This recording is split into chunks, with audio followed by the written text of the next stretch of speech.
Did you have someone come into your life and build you up just to tear you back down? Did you have someone that came into your life and put you on a pedestal?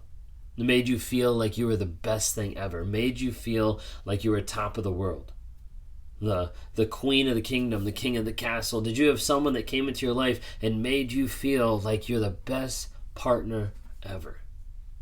And then all of a sudden it gets taken away. It's almost like the rug gets pulled out from underneath you. It's almost like the whole landscape of the relationship changes. Sometimes those changes are around triggers, and they're around events that happen. Some of the popular or the common ones that we normally hear of and talking to people on a day-to-day basis is the idea of moving in together, or maybe getting pregnant, or starting a family together, getting engaged, getting married. A lot of times these different aspects of life and of changing life events are normally something that can trigger the mask of a narcissist to fall. And as a result, it starts that cycle that you see oftentimes in narcissistic relationships. That cycle that oftentimes seems so crazy of like what's actually going on.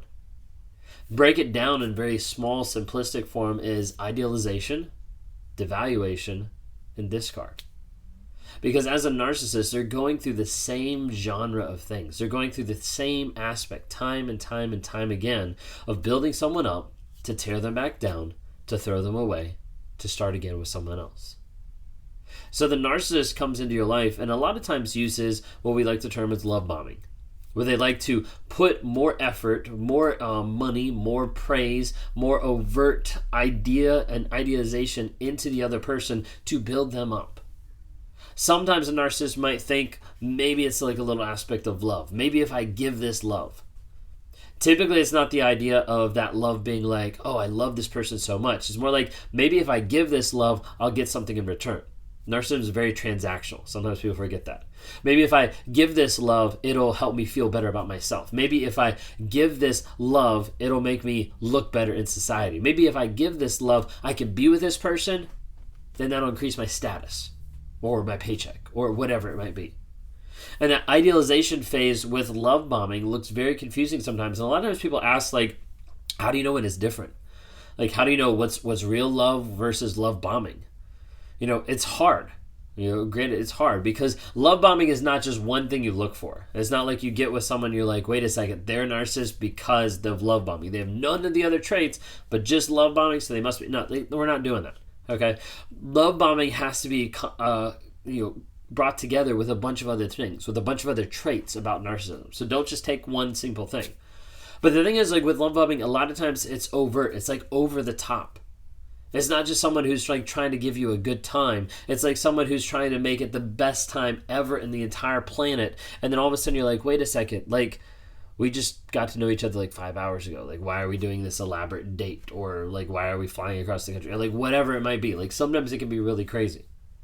But a lot of times it's over and above what someone would normally experience in compliments, in praise, in gifts. And the thing is, it's normally there for a purpose to capture or hold on to the other person. You see, in the phase of idealization, the narcissist puts you up on a pedestal. And they put you up there to be able to say, hey, you're the best person I've ever been with. Like, you are so beautiful. Like, all my other girlfriends haven't compared to you. All my other boyfriends don't look like you. Like, they'll say all these different types of things to be able to make you feel like you're the best thing ever. And then it happens. The switch flips, the mask falls, the pedestal breaks, and they take the carpet right underneath you. And all of a sudden you're wondering, what did I do? A lot of times that's purposeful on the narcissist aspect of making you think, what did you do? Because if you think, what did you do? You start to wonder, you start to question everything that you've ever done in the relationship, and you wonder, what have I done wrong? What has changed? And at that point, the narcissist is starting the devaluation, is starting to tell you, hey, what changed is you. You stop being loving. You stop taking care of stuff around the house. You stop engaging with the kids. You stop taking care of the animals. You stop loving me the way that I need to be loved. You stop respecting me. And the list goes on and on and on. Because at that point, the narcissist is trying to make sure that you feel crazy and that you feel like you have to work for their love and attention. You see, oftentimes in the devaluation stage, you'll also have aspects where the narcissist works on isolation. They work on separating you from other people. They work on separating you from your friends, from your family, from your work colleagues, from your best friends. And the point with that is not to just get you alone. The point with that is to make you dependent. To make you dependent on the narcissist for your validation and for the thoughts, ideas, perceptions that come from them. Because they want to control what you see, what you hear, the emotions that you experience, all different types of things. And if you're not in line with supporting their mask, if you're not in line with doing what they want to do, that's when they're going to work on that control. Like, wait a second, like you're not doing what you're supposed to do. You see, a lot of narcissists view other people as transactions and view other people as appliances. And so when that appliance, when that thing doesn't do what the narcissist wants them to do, a lot of times you'll see them rage. They'll get really mad. They'll get really frustrated. All of a sudden it's 0 to 60 and they just lash back out because they're like, wait a second, your intended purpose is to serve me. You're not doing that. So something's wrong with you. And that's when they'll start to attack you.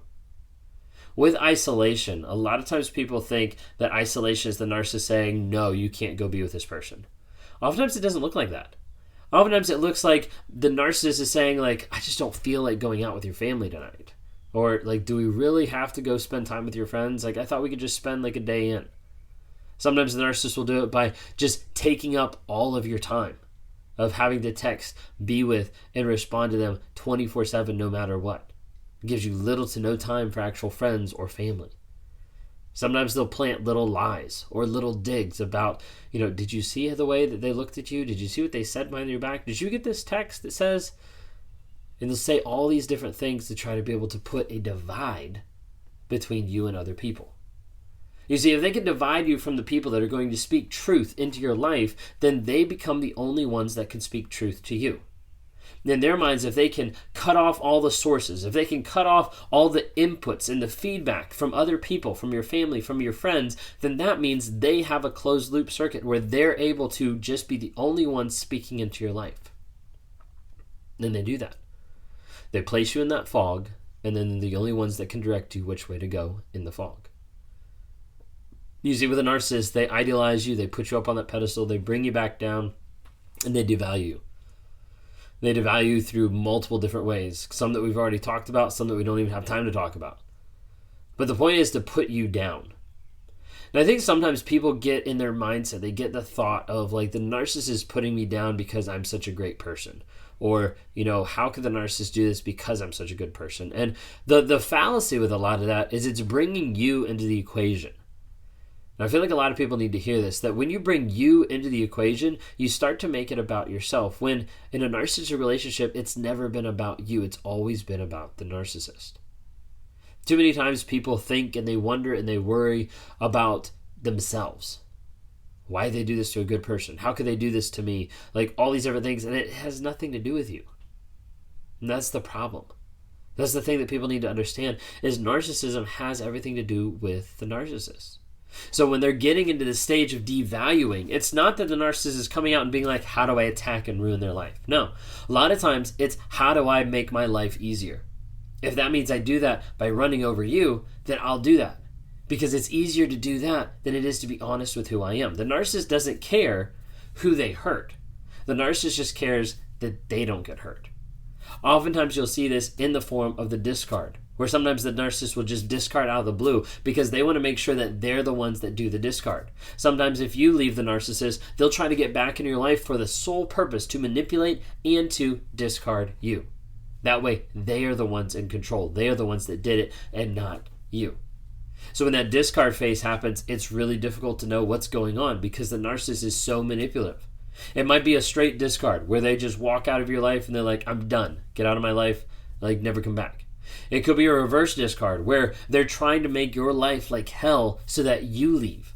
And the majority of the time when you leave, that's when they can twist it around. They can use that smear campaign. They can use lying to their friends to be able to communicate, it wasn't me. They left.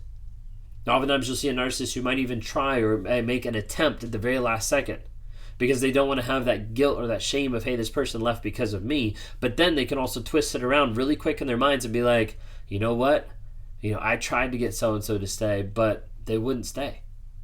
I tried to get her into counseling, but, she wouldn't stay and she just left. I tried to get him to go see a therapist and he wouldn't stay. He just left. A narcissist wants to twist it at the last second, especially in a reverse discard. They want to twist it at the last second, making your life hell so that you walk away so they can tell everybody else that it's not my fault, it's them. I'm the victim here because they left me.